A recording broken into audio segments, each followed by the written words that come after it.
Start.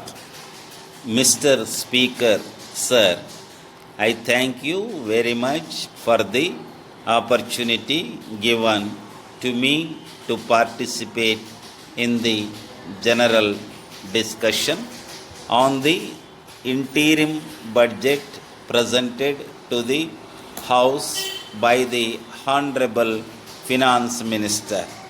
I do not want to take much of the time of the House. I will only highlight some of the salient features of the interim budget.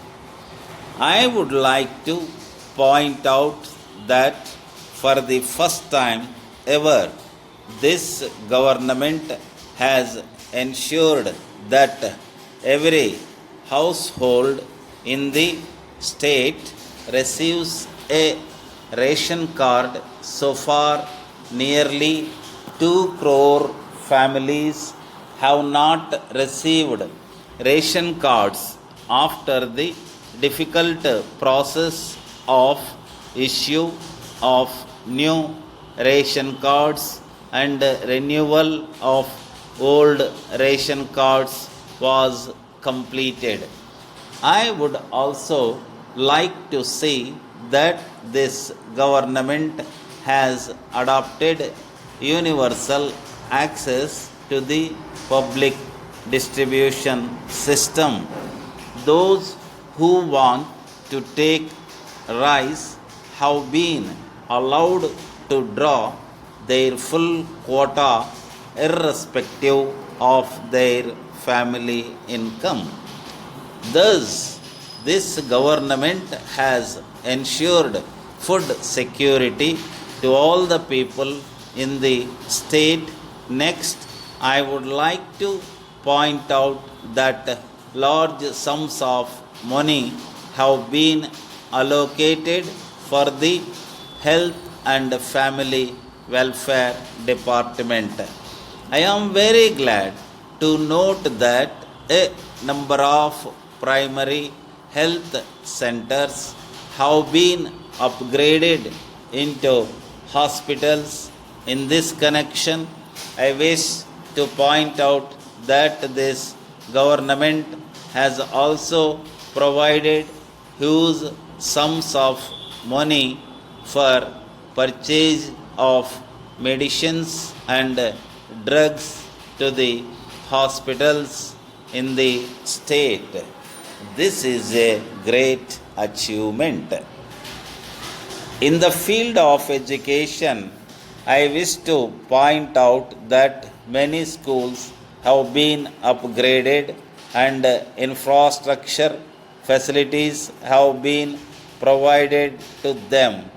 The huge investment on education will have a remarkable impact on improving the enrollment and achievement rates in schools.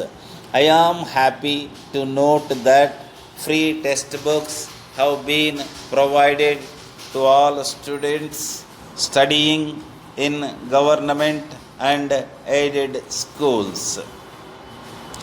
I am very happy to note that this government has laid great emphasis on the provision of protected drinking water supply to all the rural habitations in the state.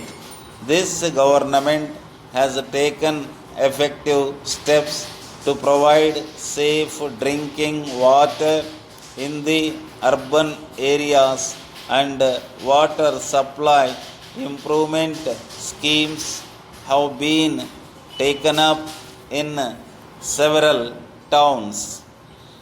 I would like to point out that this government has provided large sums of money in the budget for improvement of the road network in Chennai and other areas and construction of bridges.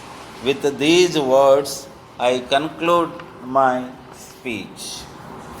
Dear sirs, we have great pleasure in submitting herewith our lowest offer in duplicate as required by you in the prescribed form for the supply of industrial equipments. We are sure that you will find our offer will compare most favorably with any supplier.